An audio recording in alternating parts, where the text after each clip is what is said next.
سلام علیکم و رحمت الله و برکاته. برادران فارسی زبان، ماه مبارک رمضان بر همگان مبارک، توأم با یمن و برکت و سلامتی باشد. برادران و خواهران عزیز، در این سخنرانی کوتاه ما چندین اهداف روزه رو برای شما تبیین میکنیم. چرا ما روزه میگیریم؟ روزه برای چه؟ خداوند متعال در قرآن کریم میفرماید: بسم الله الرحمن الرحیم، کتب علیکم الصیام کما کتب علی الذین من قبلکم لعلکم تتقون. در دو آیه دیگری هم آخر آیه این کنتم تعلمون و یا لعلکم تشکرون، یعنی روزه بر شما واجب شده است چون امتهای گذشته امید است که شما جزو متقیان باشید. اینجا کلمه متقی رویش کمی وامیستیم. منظور از متقی چیه؟ همیشه به عنوان کسانی که از خدا میترسن و یا پرهیزکار هستن. بله، یک معنی متقی اینه، اما امید است که شما به مسئولیتتون پی میبرین. یکی از معنی تقوا هم همینه، مسئولیت رو پی بردن. در برابر خدا مسئولیت خودمون رو بشناسیم، در برابر نفس خودمون مسئولیت خودمون رو بشناسیم و همچنین در برابر دیگران مسئولیت شناس باشیم. یکی از فلسفه های روزه گرفتن اینه که مسئولانه عمل کنیم و سعی کنیم بهترین رو به جا بیاوریم و سعی کنیم بلخص در این ماه رمضان مسئولیت ما نسبت به دیگر همجنس های ما را فراموش نکنیم. روزه رو میگیریم تا اینکه ما درد دیگران را هم بفهمیم. کسانی که گرسنه هستند و یا کسانی که تشنه هستند و یا کسانی که از لوازم اولیه زندگی بی بهره هستند، در فکر اینها هم باشیم و در برابر اینها هم مسئولیت خودمون رو درک کنیم و طبق اون مسئولیت عمل کنیم. دوم اینه که هم باز نفس خودمون رو تحت کنترل در بیاوریم، یعنی نفس سرکش خودمون رو تحت کنترل در بیاریم و اراده قوی داشته باشیم. آرزو، هوس‌ها و هوس‌های نفسانی رو زیر کنترل داشته باشیم، یعنی اراده ما و عقل ما بر نفس اماره ما تسلط پیدا بکنه و کنترل داشته باشه.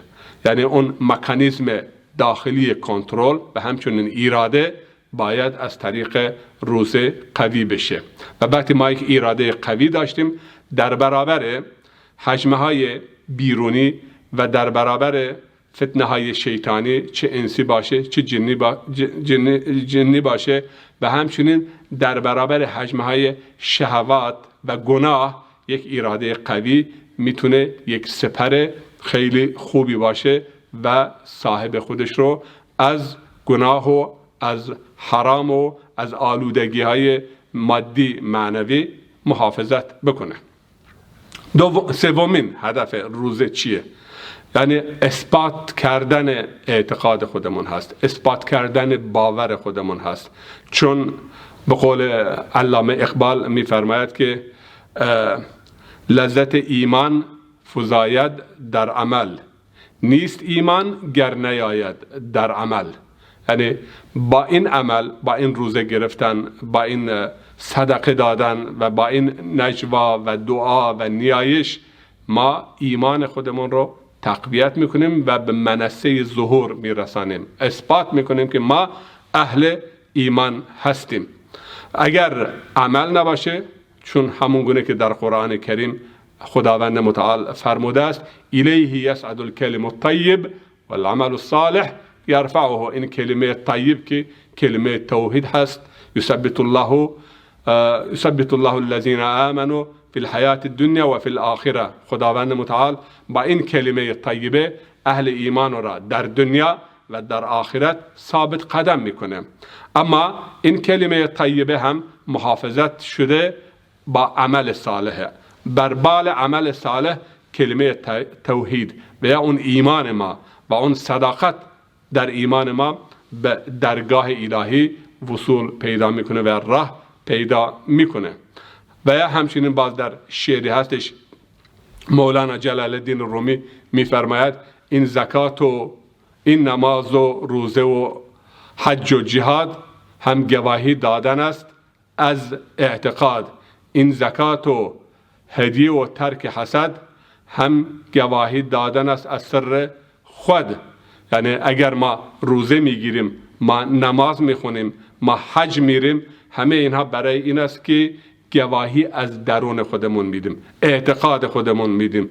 یعنی ادعای عشق کردن آسان است، لیک آن را دلیل و برهان است. اگر ما ادعا میکنیم که اهل ایمان هستیم و پیرو اسلام هستیم، باید به اوامر و نواهی اسلام رعایت کنیم.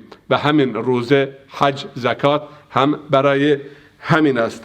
و یا اینکه گوهری دارم ز تقوا و سخا، این زکات و روزه در هر دو گواه.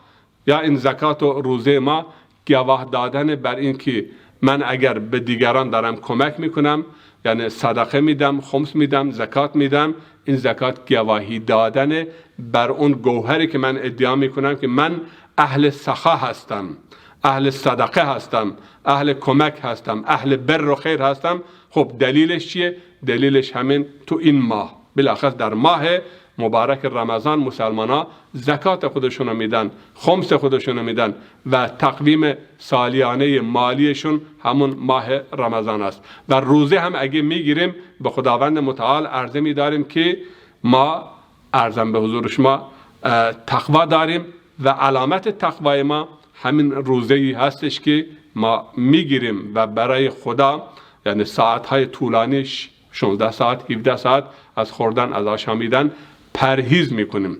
و آخراً در برابر خدا شکرگزار باشیم و بتونیم شکر خدا را به جا بیاوریم. انما الاشیاء یعرف باضدادها. یعنی تا انسان گرسنگی نکشیده، تا انسان تشنگی نکشیده، تا انسان محرومیت نکشیده، قدر نعمت و قدر داده های خدا را نمیدونه و قدر سلامت و اون کسی که مریض هست میدونه، قدر جوانی را اون کسی که یعنی پا به مرحله پیری گذاشته اون میدونه، قدر ثروت و امکان و تمکن را اون کسی که در بدبختی و فقر و مسکنت گرفتار شده اون میدونه. و ما مدتی از خوردن و از آشامیدن فاصله میگیریم تا اینکه بهتر بتونیم نعمتهای خدا را سپاسگزار باشیم، شکرگزار نعمتهای خدا باشیم. و قلیل من عبادی الشکور. و انسانهای شکرگزار خیلی کم هستند. اهداف دیگری هم هستش، انشالله در جلسه آینده برای شما تبیین میکنیم.